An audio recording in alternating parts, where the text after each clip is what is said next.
Thank you for joining us tonight. I'm Intrinsic Motivation, 8th grade counselor at Galvin Middle School, as well as the mental health coordinator for the district. Before I introduce our speaker, I'd like to thank the following organizations for making tonight's event possible. Wakefield Public Schools, the Lucius Phoebe Memorial Library, the North Suburban Child and Family Resource Network, the Wakefield Parent Partnership, the NAN Project, the Wakefield Unified Prevention Coalition, and Wakefield Community Access Television. If you didn't have a chance to check out the resource tables on the way in, please do on your way out. Most notable, I just wanted to briefly mention the Interface Referral System. So Interface is a service offered by William James College, and it is a referral hotline for mental health support services. Wakefield is a member district who subscribes to their service. It is a quite sought-after service, in the mental health area, and it helps families kind of cut through some of the red tape in regards to accessing mental health support, finding counselors and therapists in the community. As you know, it is a high demand right now to find those supports. Tonight's lecture is being recorded, and we will have a Q&A afterwards. At the end of the lecture, there's also a post-survey, which can be filled out in person or online. Tonight, we're delighted to host Dr. Wendy Grolnick, who will speak on pressured parents, stressed out kids, the challenges of parenting in a high-stress world. Dr. Grolnick is a clinical psychologist at Clark University in Worcester, where she has been conducting research on the roles that parents play in children's motivation and accomplishments for more than 25 years. Specifically, her research interests focus on the effects of home and school environments on children's motivation and how to help parents provide environments that motivate children and increase their well-being. She's also the co-author of Pressured Parents, Stressed Out Kids, Dealing with Competition While Raising a Successful Child. So please give her a warm welcome. Thank you so much. Oh, thank you for that nice welcome, and thanks for having me here in Wakefield. I've been learning a lot about the town, and it seems like a wonderful town, and I'm really, in terms of the mental health issues, I'm really struck when I walk down the halls in this high school at, how tuned in the school is to helping kids and making them feel like they can have access to mental health services, and that's really wonderful. Yeah, but I want to acknowledge, as we're talking about stress and parenting, that these are stressful times, to be sure, and kids feel a lot of pressure to achieve and to fit in. Parents feel a lot of pressure, and if you feel pressure as a parent to make sure your child is okay and doing well, you are absolutely not alone.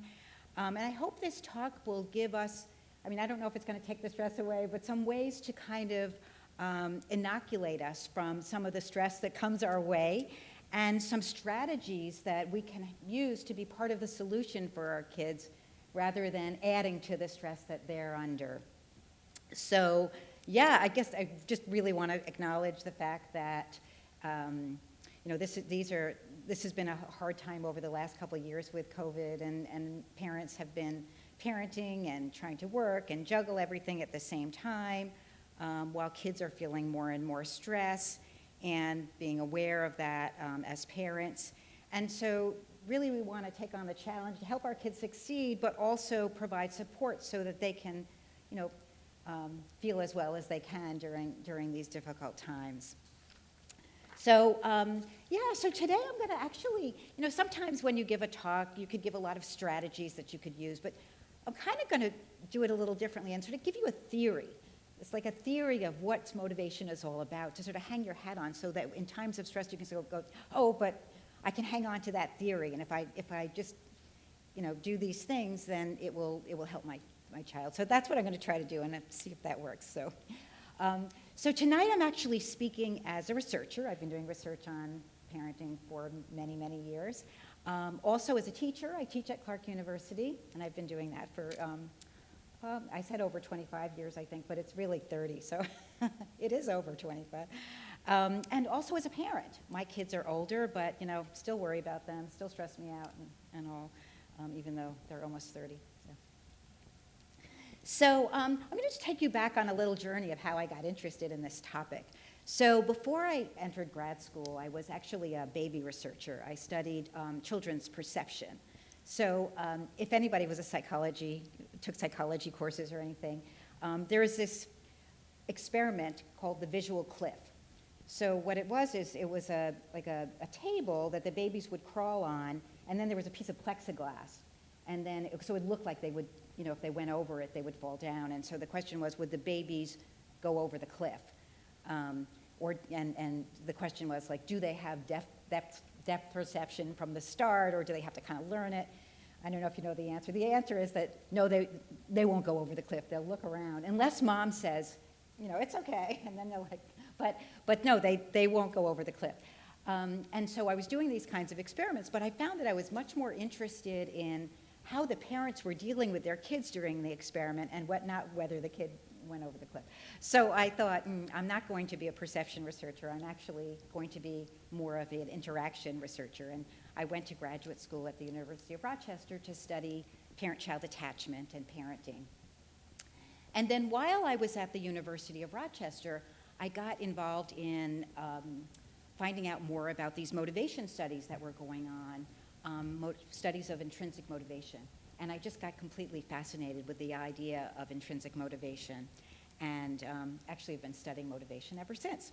So the idea of intrinsic motivation is that we all have this energy to meet challenges, to try to increase our skills, to try to grow and thrive, and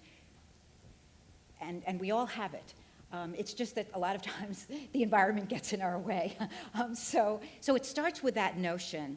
And I got really fascinated by these very counterintuitive findings. So let me share that with you, if we could have the first slide. So let me tell you a little bit about the setup of these counterintuitive findings. So what you have is a study where it's usually college students. So college students are playing with these anagrams, or they're doing some puzzles, and these are really fun things for college students to do. And then what the experimenter comes in and says while they're doing them, I'm going to pay you for every puzzle you solve. I'm going to give you, in those days you could give them $1. Now I'm going to give you $5 for every puzzle you solve. And they're like, ooh, that's great, okay. So then half of them you tell them that, and half of them you don't. You just keep them going. And then what you do is you say, okay, thank you. They do them for a while. The people who are paid do a lot of puzzles because they want the $5. And then you say, thank you so much. The experiment is over. I'm just going to go out and get a couple of pieces of paper, and I'll be right back. So just, you can stay here. You can work on these puzzles a little bit more, or there's some magazines you can read, whatever you want to. Just sit there, whatever you want to do. And the experimenter then goes out and then watches the person from a little tiny peephole, which they don't know they're watching, to see if they're going to play with the puzzle some more. And a really interesting thing happens, and that is the people who were paid to play with the puzzles during that earlier time engaged with the puzzles less than they did in the first place, while the people who didn't get paid engaged with them about the same amount of time. So this effect we call the undermining effect, which is that when people are, you can change the slide, sorry, I have to get used to saying that. So the participants who were paid spent less times with the puzzle, again, when they thought the experiment was over. And so what happened to those people when you paid them? Well, the idea is, from this theory, is that what you did is you did a couple of things. You put them in a different mindset. By paying them, they were now doing puzzles to get paid, right? You turned something fun into something you do for an extrinsic reward, right? And so now that there's no extrinsic reward anymore, you've got less motivation. And does that make sense? Yeah. So, and if you take that a step farther, you could even say that part of doing things that are fun is doing them because we want to, because it comes from us, because it's intrinsic, and not because we have to. So, you could think about if somebody were to, you love your gardening, and somebody were to start paying you for every flower you planted, you would quickly not want to do it anymore. Not maybe consciously so much, but we changed our motivational our motivational stance. And so, so if you take it even a step farther, you could say that we have a need to feel like we are choiceful. And that's why doing things because we want to is part of what makes them fun, that we have actually a need to feel like we are behind what we do, that we're not coerced or pushed around. That's a sort of innate need. And so that's the theory that we start with. And when I was in graduate school studying this, that made so much sense to me because I personally am very control phobic, or sensitive, I should say. When somebody pushes me, I just really push back. I don't like to feel controlled. None of us like to feel controlled, but I think I'm particularly control sensitive. So after that, watching those experiments and thinking this makes so much sense to me about motivation, I began to think about, could this be applied in a more developmental sense? Could it be applied to thinking about how people interact with other people, and particularly how parents might interact with their children in terms of sort of pushing from without, and that idea of needing autonomy. So that started my research on what I call pressuring parents or control in parents, and I'm going to tell you about that tonight. Hopefully you will see that this is a really empathic view of that because we as parents are kind of hardwired to push and pressure. So it's going to be a very empathic stance on that, but hopefully we'll see how that works and be a little bit of an antidote to that. So I'm going to take you back a little bit, as I said, into a theory of motivation. So like what motivates us, if we can have the next slide. So if you think about what motivates you, if you're studying motivation, the answer in the 1950s was rewards, that people are pretty static, they're pretty passive, then they get rewarded and they do things, and then you stop rewarding, then they stop doing things, and so praise or money or food or whatever. Then psychologists actually discovered an anomaly, and that anomaly was actually started out in rats. And so they would put rats in a maze, and if you put food on the end, yes, they would go and get the food. But it turns out that even a better way to get rats to run the maze was to put novel mazes in front of them, and they would just run the maze to just try to figure it out. And they would even forego food. If food was in an old maze that they'd mastered already, they would leave that one alone and they'd go to the new one. So this idea that these rats had intrinsic motivation, they had this innate desire to try to master things and try to solve problems, and a theory of motivation that isn't so behavioral and reward-oriented says that humans have that too, that we all have this motivation to try to master a new recipe or do sudokus or whatever the case may be that interests us. And we call this intrinsic motivation. And so by definition, intrinsic motivation is things that we do just for the pure pleasure of the doing of them. And so we're not trying to get something, or we're not trying to even do something and accomplish something, though sometimes we do. We make a food that's really great, but it's the process of doing it that's so pleasurable because it allows us to exercise our talents and our abilities. And so it's not a small thing, this notion of intrinsic motivation, of doing things just for the pleasure of doing them. If some people may know the theory that was developed by Csikszentmihalyi, it's called flow theory, and he's written a couple of books, and one of them is called Flow. And it's this idea that there are certain activities that we get into that we're just really enjoying and really finding interesting, and sort of time goes by really quickly, and you're really focused out. You're not focused on yourself. You're just moving and doing these things. And he did a bunch of studies looking at when people are in these states. So what he would do is have people carry around these little beepers, and he'd beep them at certain times of the day and say, well, how much are you feeling challenged, and how much are you, feeling happy? And the percentage of time that people were in this flow state where they were really doing something just for the fun of doing it and the pleasure of doing it correlated with like happiness and adjustment and things like that. So doing those kinds of things, being in that doing pleasurable things just for the sake of doing them becomes really important in people's lives. So why do we do those things? Why do we get engaged in those things? And that's going to be the next slide. So the theory tells us that, and this is self-determination theory, that we're intrinsically motivated when we feel, one, autonomous. We feel like we are the ones that are choosing to do this, that we are not being forced or pressed or pushed to do this. And that's a really important part of this.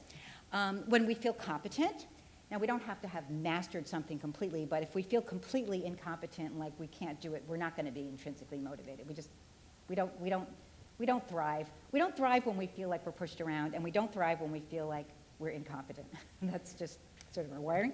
And then the third one is we feel intrinsically motivated if it's an activity that involves other people, when we feel really connected to and related to others, and feel like they really are in tune with us. So that's the theory of where it comes from. So I'm going to start, then the question is, well, what can we do to help people feel intrinsically motivated? Because as it turns out, in terms of our environments and what affects our motivation, I said at the beginning, we have this intrinsic motivation, but the environment gets in our way all the time and thwarts us. So the question is, how can we create an environment that facilitates intrinsic motivation and helps people to be in that place? And so I'm going to start with the first dimension of the environment, and I'm going to relate this right back to parents. So the first dimension of the environment, when we want to facilitate intrinsic motivation, is to support people's autonomy. We can call it autonomy supportive behavior, and the obverse of that can be controlling behavior. Because it's really, when you think about it, when you think about your motivation, it's not necessarily the rewards themselves, it's the people giving them out, right? It's the way people treat you that affects your motivation, not so much, whether you get paid. I mean, I get paid in my job. That's a long story.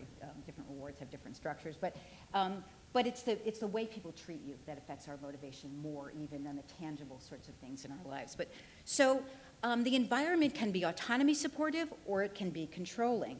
The next slide. So autonomy supportive environments encourage and support people's initiations.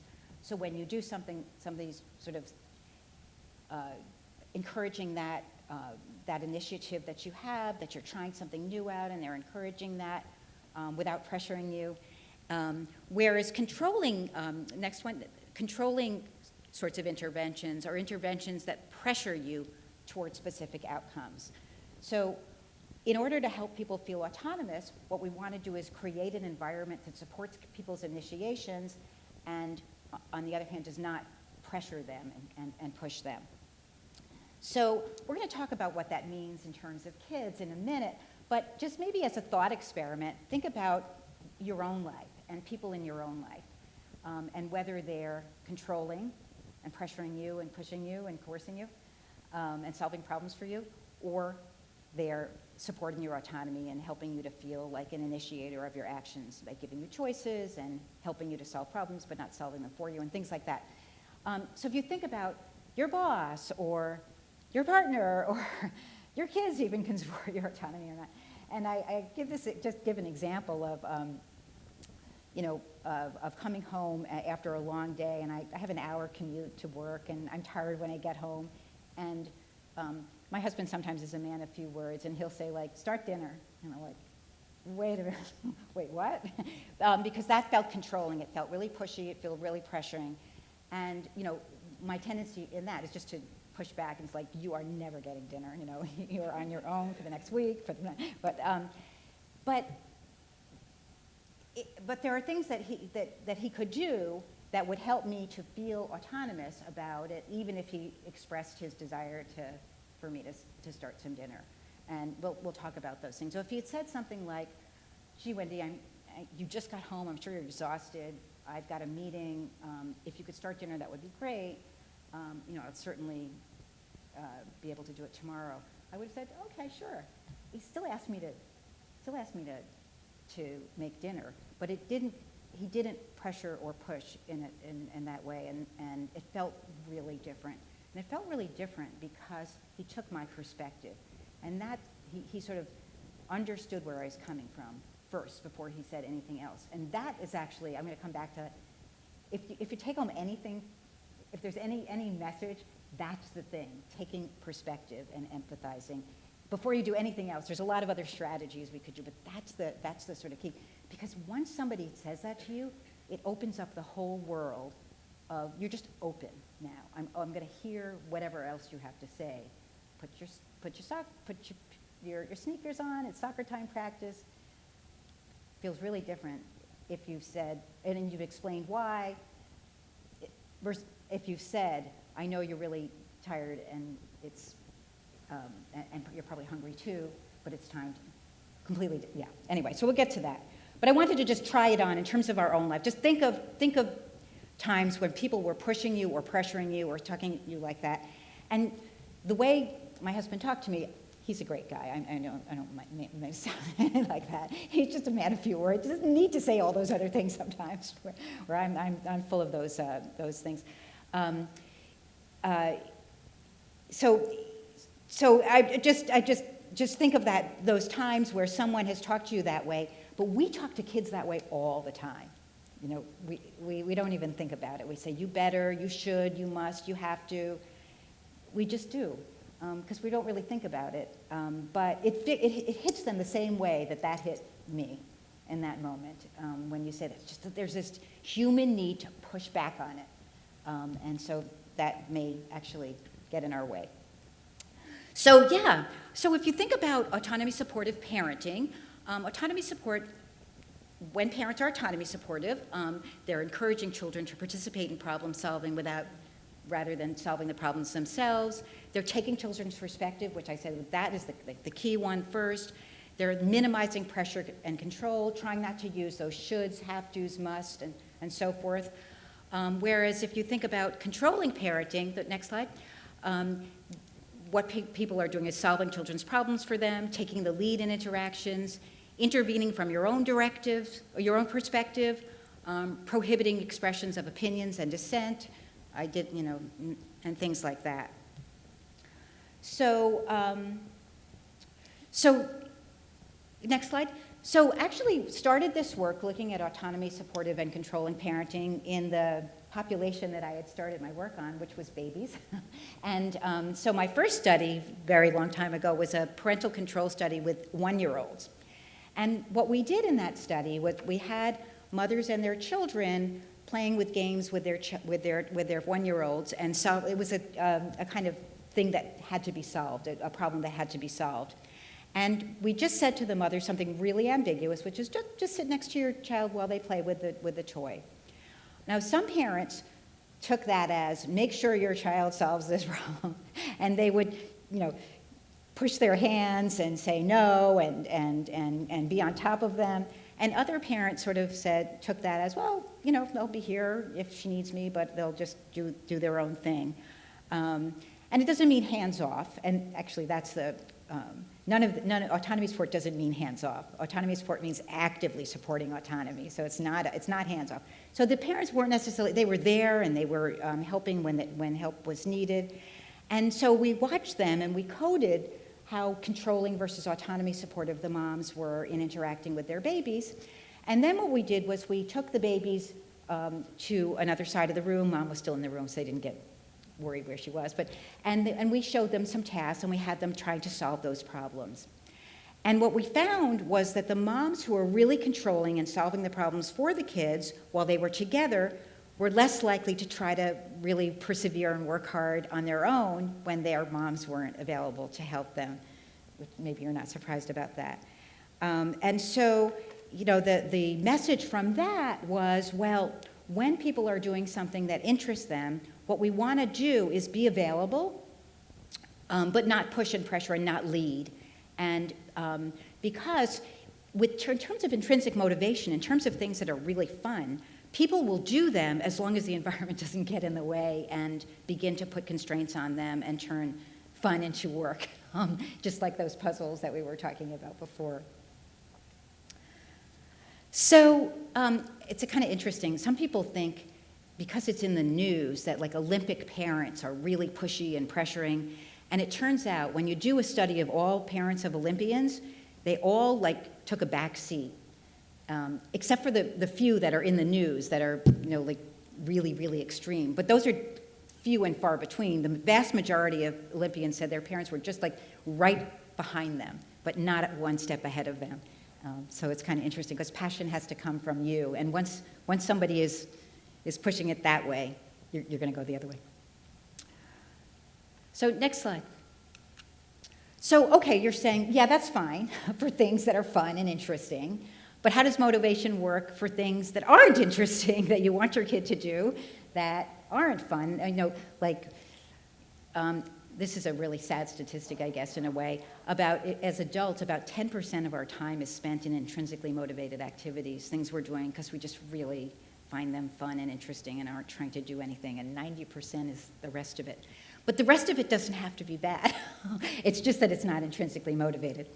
So the question is, what about the SATs? What about science class? What about doing that project? What about walking the dog? What about the things that we want kids to do, and how does autonomy fit in there? And so the answer to that is that, we do things for different reasons, and even if they're extrinsically motivated, so things that are extrinsically motivated are things you do for some reason other than the fun of doing it. But they really vary. There's a big continuum there of why we do things. So at one end of the continuum is things we do because we have to. We call those external motives. So we have to pay our taxes. Just about now, we've just gone over that. We have to, do certain things in the house. We have to do certain things at our jobs that we don't want to do, and things like that. So we do them because we have to, because there are contingencies on it. If we don't pay our taxes, they come and get us and take us to jail. And kids do their homework sometimes because they have to, or they can't go out to recess or something like that, right? So that's one end of a continuum of extrinsic motivation. Further along there are things we do not because other people are telling us to do them, but we're telling ourselves. We're pushing or pressuring ourselves. We're saying, you really should do that. You better do that. You'd be a bad person if you didn't do that. Things like that. And adults do that to themselves a lot, right? You might clean your house not because someone told you to, but because you feel like a bad person if you didn't, or something like that.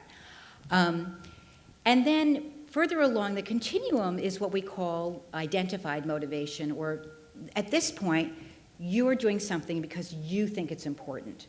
Now, it might not be fun, but you can see the importance of it, the value of it. So if you're at your job and they're asking you to fill out some forms, you may think, these could really be, we fill out evaluations of our students halfway through the year, through the semester, so that in case anybody is having trouble, they're going to get some feedback and people know. And that's a big pain in the neck because you have a lot of students, but it's really important. And I do it not because it's fun, but I think it's really important. And so I'm very much behind that. And so there, yeah. So the idea here is using certain strategies, we want to help our kids move from the external to the more identified. So we could talk about strategies that you could use to get your kids to do things, and if you pay them enough, they'll probably do it. But that's not autonomy. That's not internalization.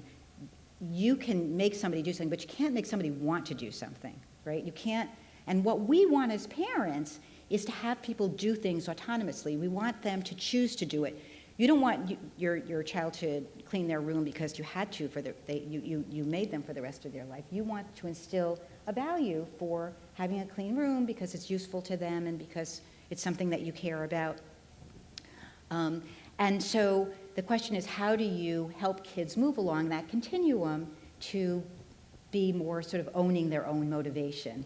And the answer is, well, you can't make them do it, but you can set up the conditions under which it's most likely for them to move along that way. And that's where autonomy comes in again. So if you, next slide. So if you want to help people move, both facilitate intrinsic motivation and help kids move toward internalization, you want to promote those feelings of autonomy. You want to set up a situation where they're most likely to feel choiceful and to take on the motivation themselves. But you also, the challenge there also is that for things that kids don't necessarily do automatically and want to do, you have to set up also some structure. And the structure is the kind of rules and expectations and guidelines so that they know how to plan their behavior and be competent. So autonomy support helps people to feel autonomous and behind what they do and not feel coerced or pressured. And structure helps them to feel competent to achieve their goals. And then the third thing that you want to stoke is you want to be involved to help kids feel a sense of relatedness or connectedness. So next slide. So yeah, so the one I didn't, so we talked about autonomy support. The second one is the structure. It's guidelines, rules, predictable consequences. People need to know what the rules of the game are. So you know, if you think about in your own job, if you didn't know what was expected of you and how many times you're supposed to send in your feedback reports, you would feel like incompetent to know what was going on. And kids also need to feel like, now I understand how, you know, soccer practice works, what time I'm supposed to get ready, why that rule is in place, and so forth. So they need to have that information, or there's nothing to internalize. Like there's nothing to, what we want them to think is important, but we have to give them the importance of it, and we have to give them the guidelines to it. And then we also want to provide involvement to kids. We want to have them feel like they are valued and loved and important and respected, and that's, and when we stoke those three things, when we facilitate autonomy or support autonomy, when we provide structure and we provide involvement, that's when good things happen. Yeah, so you might believe this. When we talk to parents, a lot of parents do sort of, maybe they don't use these words, or support for autonomy, but they do get the idea and value the idea that you want to, you know, provide choices, you want to provide opportunities for kids to express themselves, you want to take their perspective, you want to provide empathy. They get that, but find that maybe it doesn't actually happen in the real world. And actually this is what got me into this idea of pressured parents. So I've been studying these babies, and then we did older kids, and looking at controlling this versus autonomy support in parents, and thinking, oh my God, I would never do that. I would never take the baby's hands and put them over there. We actually saw babies like turn their backs to their moms, like get out of my personal space. And I thought I would never do that. And then you can imagine what happened is I had children myself, and I had these really interesting feelings that I never thought that I would have. Like I wanted to take my daughter's pencil and fix her homework. Like it was pulling me toward it. Like I wanted to fix it. I wanted to make sure that she was, that they were the best kids in the class. Or I was really worried about the teacher thought of them. In sports, both my kids were athletes, and I really wanted to push them to practice. And one of my daughters was a tennis player, and I was like trying to always get her to sign up for, thinking, how can I get her to sign up for these tournaments so she could go up the ladder? And she really didn't want to. Mostly this was all in my head. I tried really hard not to do it, but it was in my head, and that was the interesting thing. Like, where is this coming from? Wanting to make sure their clothes look good when nobody cares really, right? So where is that coming from? And wanting them to be invited to the right parties, or, I wanted everybody to know that Rebecca, my youngest daughter, walked at 8 months, which I just told you now, so just bragged about that. It turns out it predicts nothing except at an extreme when kids are having trouble. But when your kid walks, predicts absolutely nothing. But anyway, I want people to know. And so all of this interested me, and I was like, why am I feeling like being controlling? Where is that pressure coming from? And I looked in the literature to see, are there theories of like why parents get controlling? And all I could find was these really negative clinical things where parents are narcissistic and they can't get out of their heads and they're terrible people and they have no boundaries and they're not capable of meeting anybody else's needs. And I was like, I think this is a pretty pervasive phenomenon. I don't think that is the whole story. So like the bottom line is, could you, next slide? I forgot to just put this slide up, which is just a lot of evidence that's showing that autonomy support makes a difference for kids. Autonomy support is also important in other relationships where there's a hierarchy. There's a lot of research that shows that physicians who are autonomy supportive, who allow patients choice, who get their perspectives, who don't try to tell them what to do, and their patients actually are more compliant with their medication, they take better care of their health, and they do better. Coaches, same sort of thing. There's just a lot of evidence in case you were wondering on that. So next slide. So we got this idea that there's something about being a parent and your experience of being a parent that you really can't get this idea of how much pressure you feel until you're a parent yourself.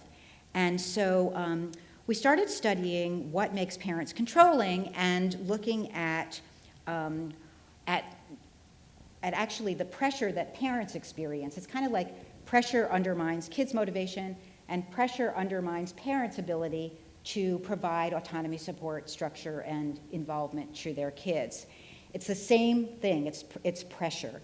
And the reason that's the case in part is because to be autonomy supportive, it requires like some psychological availability that's really hard to find when you're stressed. You've got to be able to take someone else's perspective, and it takes time too. It's much easier to tie your kid's shoes than to sit there and wait while they try it out. So we started to study what gets in the way of people being autonomy supportive. So we studied different kinds of pressure.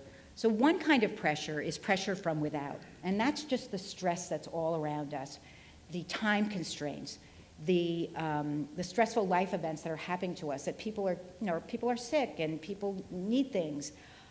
There's larger contextual issues of difficult neighborhoods, safety, racism, discrimination. All of these stresses put pressure on parents. And when parents are more stressed, they're more likely to be controlling. That pressure goes downhill. We were actually just talking about this before. So that's one kind of pressure that makes a big difference. A second kind of pressure that makes parents controlling comes right from the kids. It's just a whole lot easier to support the autonomy of kids who are cooperating and are easy. So we've done some studies to show that when kids with more difficult temperaments get more control from their parents. It's just, it's frustrating and they pull for it.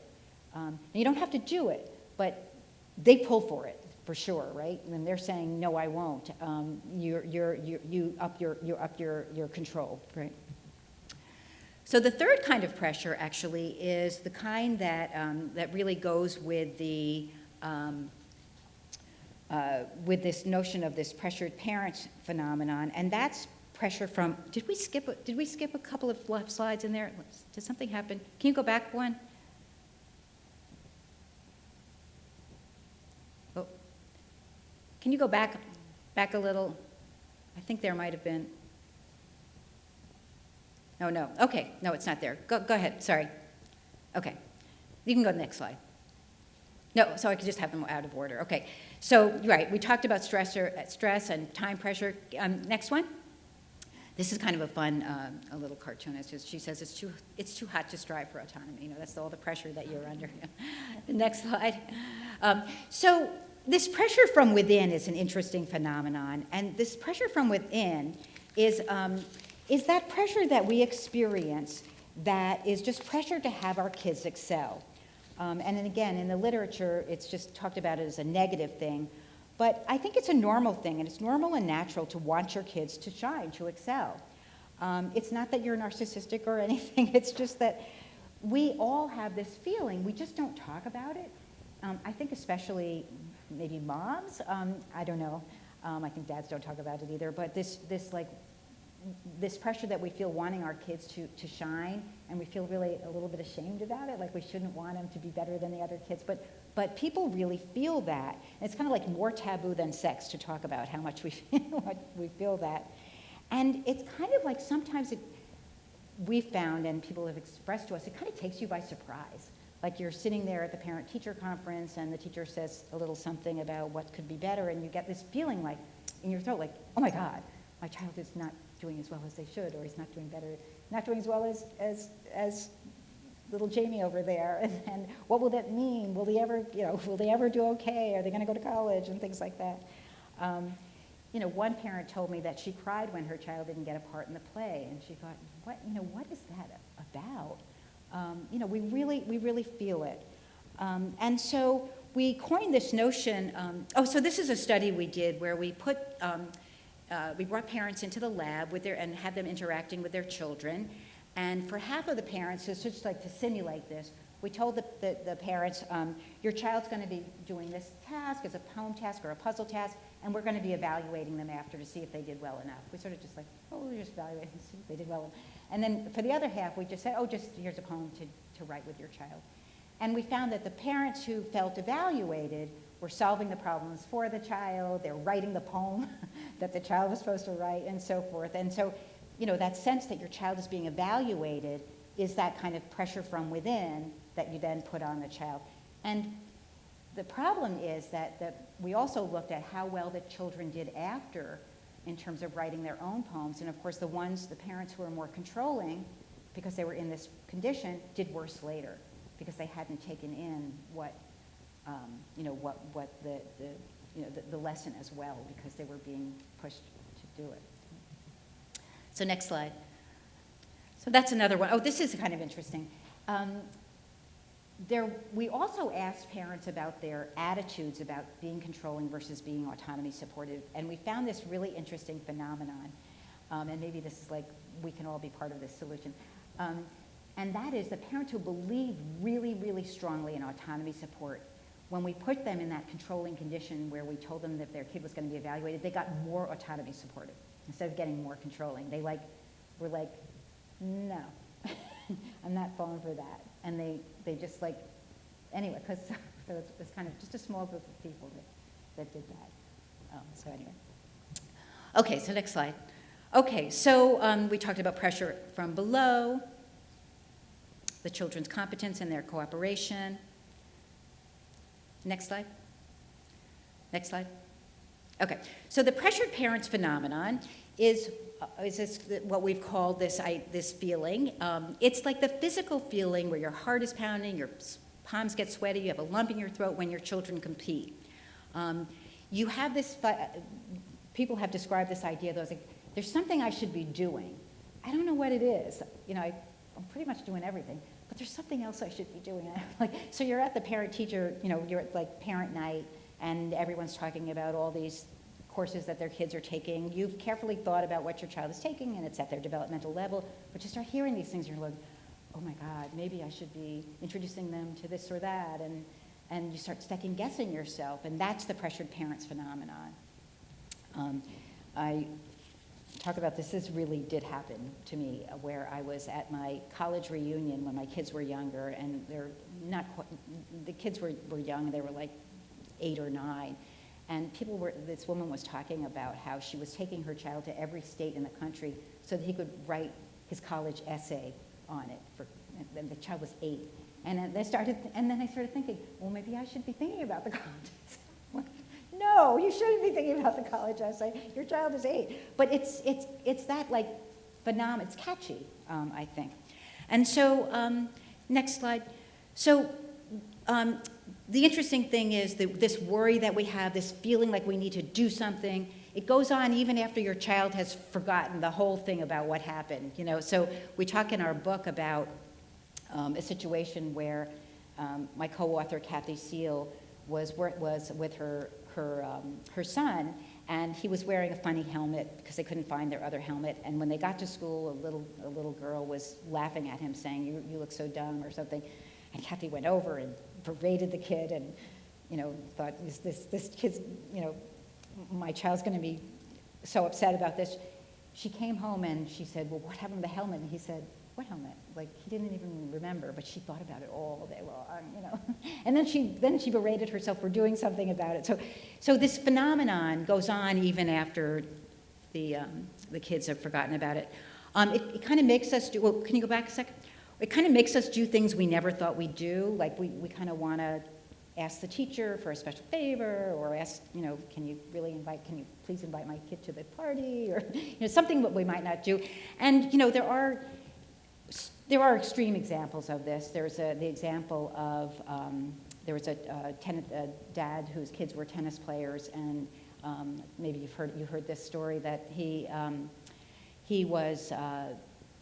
they were going into a big tournament, and he put some drug in the water bottles of the opponents of his kids, and one of them on the way home crashed into a tree and died, and he went to jail.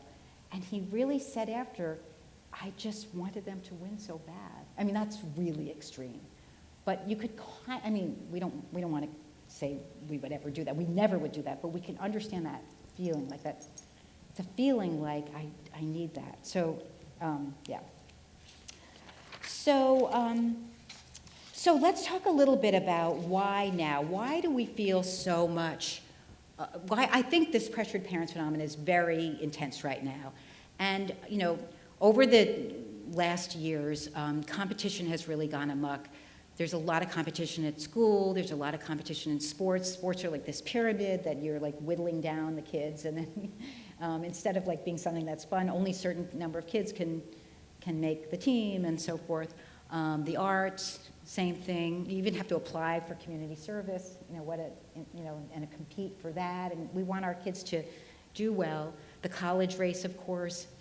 And I think, you know, when the world, we found, and we did some research before 9/11 and after 9/11, when the world just feels like an unsafe place, and now we're thinking about the pandemic, it's not like in the front of our minds, but it's in the back of our minds, and we feel more pressure to have our kids excel because the world is kind of like scary and not a safe place.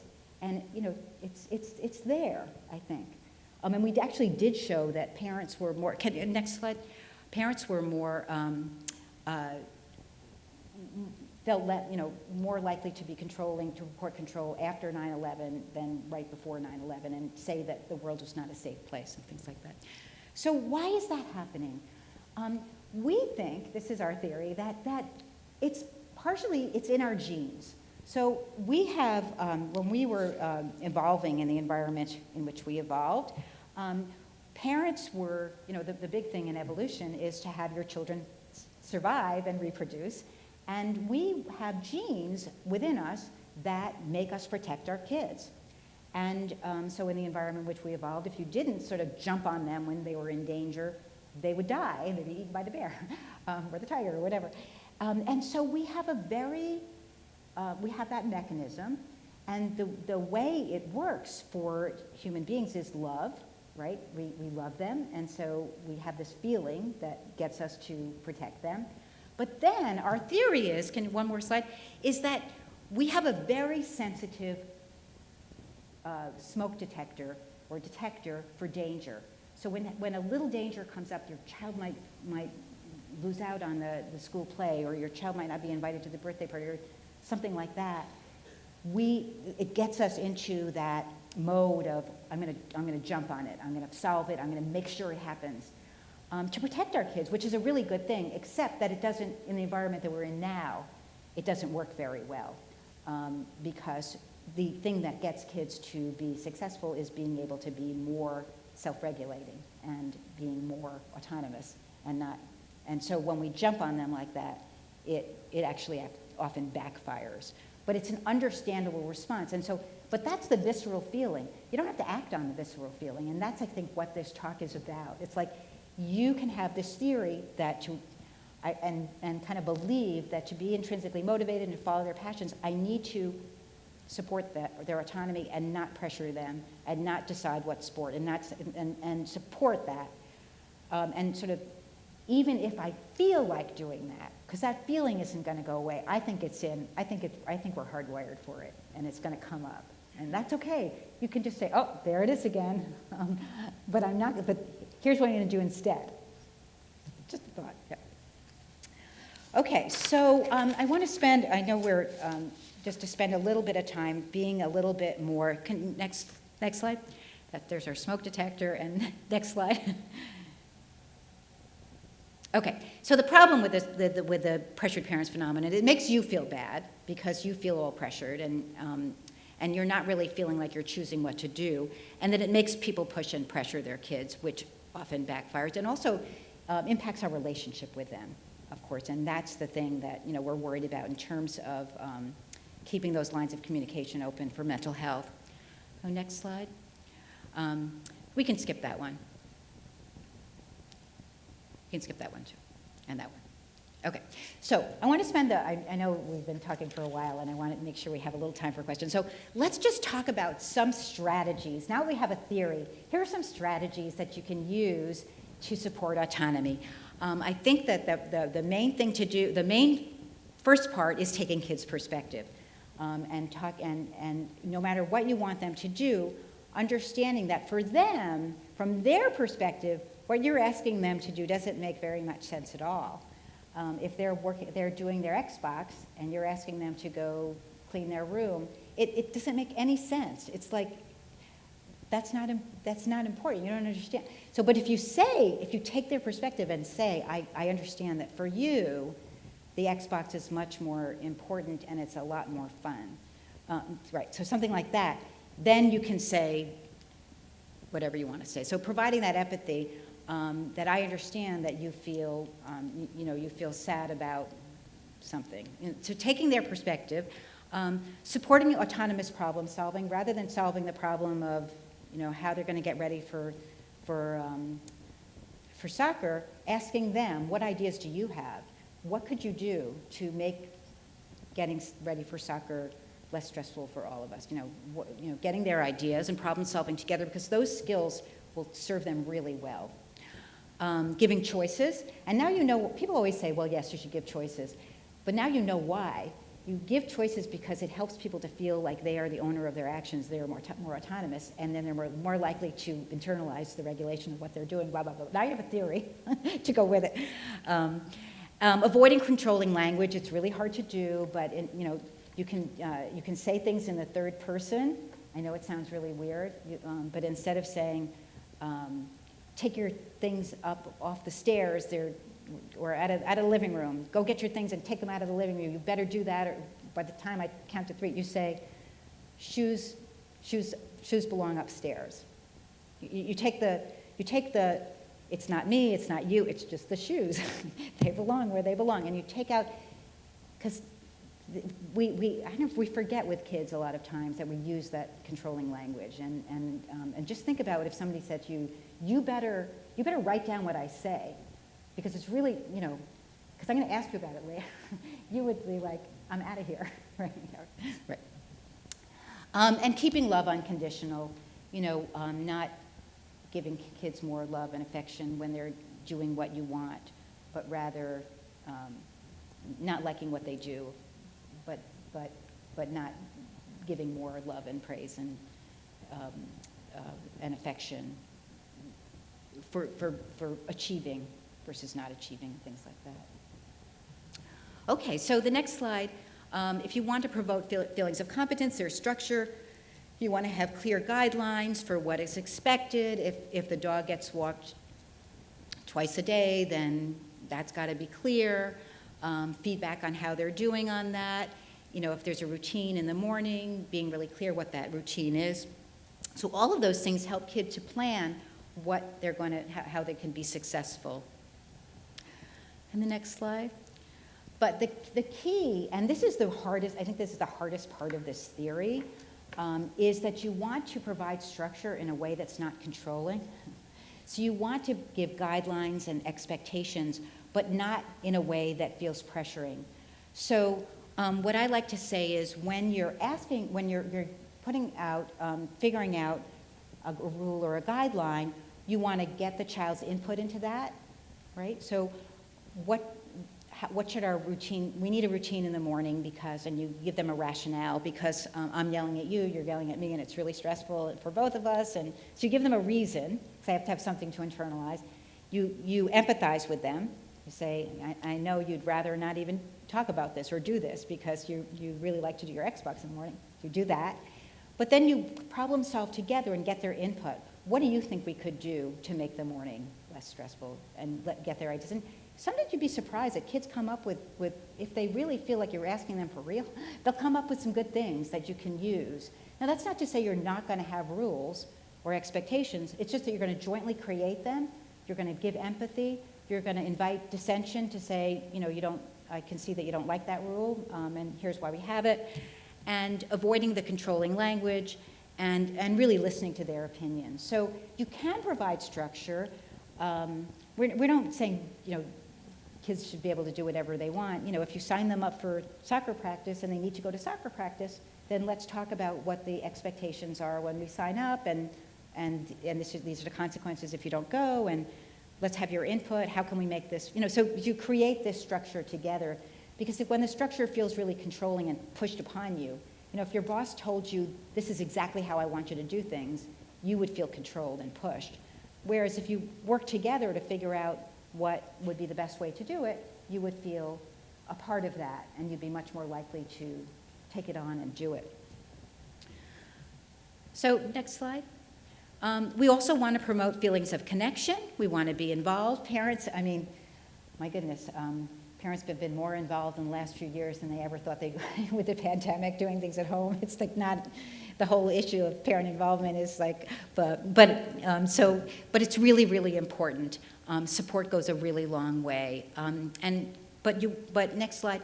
But when we are involved, we want to again combine that with supporting autonomy. We want to listen without chiming in. Really, listening is very underrated. It's really just saying how was your day, and just listening, and not asking too many questions and trying to find out all the answers. Following rather than leading, allowing kids to tell you what they want to tell you and following that along. Tuning into their interests, what's fun for them. Making yourself available without being on your phone, and that's really hard to do, of course, but just having some time where you're just really, your attention is just on them.